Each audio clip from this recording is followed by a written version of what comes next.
नमस्कार, राधे राधे दोस्तों। स्वागत है आपका अपने चैनल कृष्णा फार्मेसी क्लासेस में। आज के इस वीडियो लेक्चर में हम आपको दिखाने वाले हैं hospital and clinical pharmacy paper के बारे में। जी हाँ, ये प्रीवियस ईयर साल 2025 में आया हुआ पेपर है और यह सब्जेक्ट जो है diploma in pharmacy second year का है। तो आप देख सकते हैं कि साल 2025 में हॉस्पिटल एंड क्लिनिकल फार्मेसी से किस तरह से क्वेश्चन आए थे। आप उसको देख कर आप अंदाज़ा लगा सकते हैं कि किस तरह से क्वेश्चन आते हैं इसमें। जैसा आप देख रहे हैं, इसमें पार्ट ए में टोटल कितने क्वेश्चन आपके रहेंगे वो तो आपको पता ही है। 7 क्वेश्चन है। इस 7 क्वेश्चन में हमको 6 क्वेश्चन करने होंगे। देखिए कौन कौन सा क्वेश्चन आया हुआ है। दिया है पहला क्या है, डिफाइन हॉस्पिटल फार्मेसी। क्या करना है, हॉस्पिटल फार्मेसी का डिफिनेशन लिखना है। उसके बाद explain it's scope in national and international scenario, मतलब इसका नेशनल, राष्ट्रीय और अंतर्राष्ट्रीय लेवल पर इसका क्या स्कोप है, आपको उसके बारे में लिखना है। फिर दिया है कि what is hospital formulary, hospital formulary क्या होता है उसको आपको बताना है।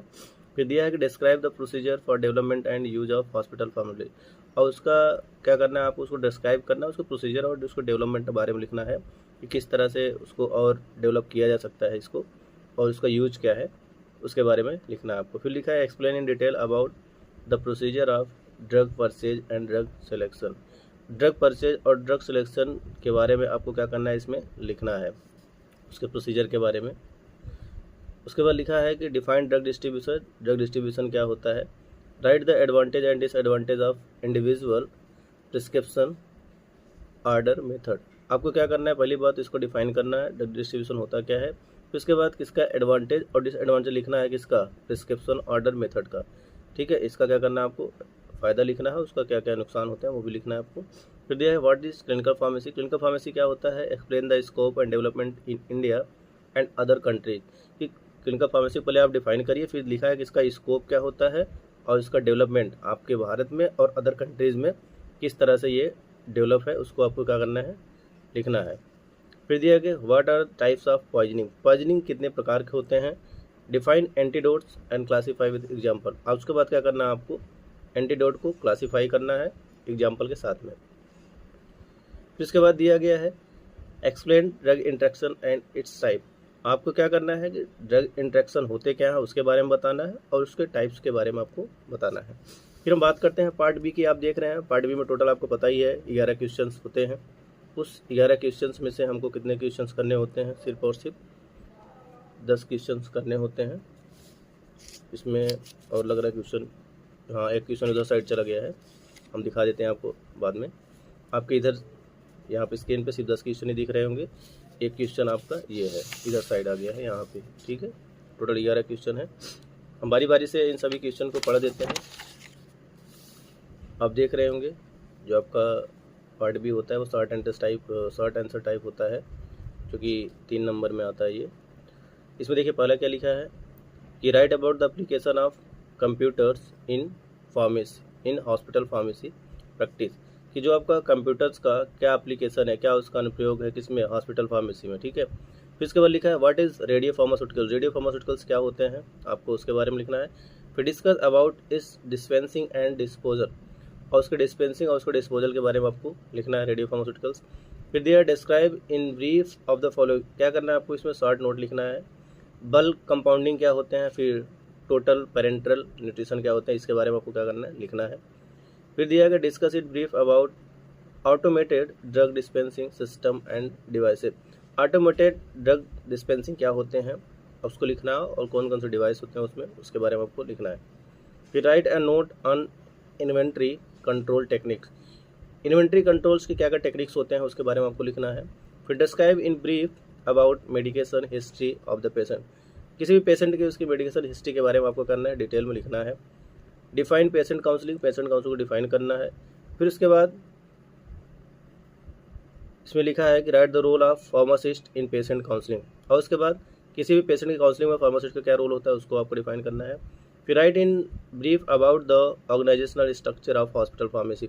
किसी भी हॉस्पिटल फार्मेसी का किस तरह से उसका स्ट्रक्चर या लेआउट होता है, आपको उसके बारे में क्या करना है, बताना है। फिर दिया गया है what is pharmacy and therapeutic committee. कि फार्मेसी क्या होती है और थेरापेटिक कमेटी क्या होती है, आपको उसके बारे में बताना है।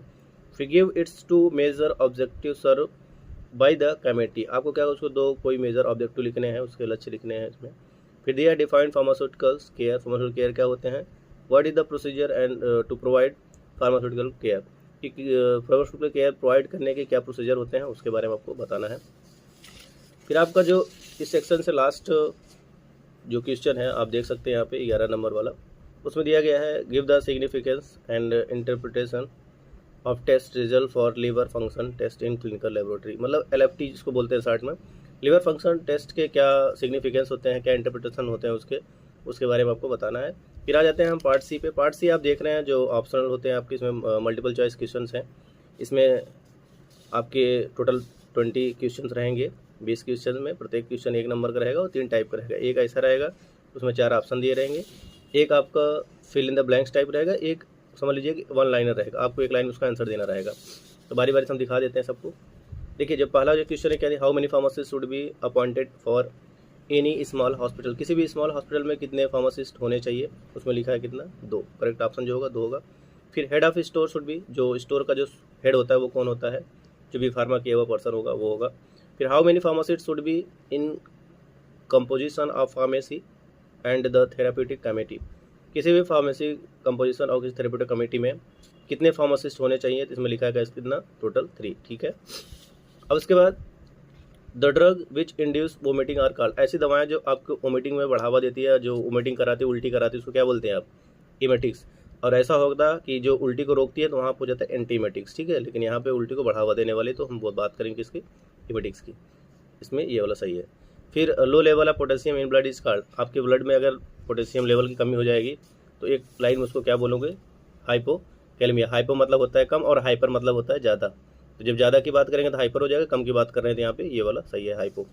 फिर हम बात करेंगे, इसमें दिया गया है कि formation of tumour is called, tumour के बनने की प्रक्रिया को क्या बोला जाता है, कार्सिनोजेनेसिस। ठीक है। फिर उसके बाद हम बात करते हैं यहाँ पे 7वां क्वेश्चन क्या लिखा है आपका, आप देख सकते हैं यहाँ पे 7वें क्वेश्चन में एबनॉर्मल रिदम ऑफ हार्ट, मतलब कि जो हार्ट के धड़कन है वो असामान्य अगर हो जाए तो क्या बोलते हैं उसको, एरिथमिया बोलते हैं। Absence of vision in dark due to deficiency of vitamin, कौन से विटामिन की कमी से आपको अंधेरे में दिखाई नहीं देता, तो वो है विटामिन ए। फिर translate the Latin term into English of tussis, tussis का इंग्लिश लैटिन वर्ड क्या होता है इसका मतलब ये होता है कफ। ठीक है। फिर उसके बाद sensation of falling in guard, कोई इंसान अगर उसको ऐसा लग रहा है कि वो बस गिरने वाला है तो उसको क्या बोलते हैं, वर्टिगो, जिसको आप चक्कर बोलते हैं।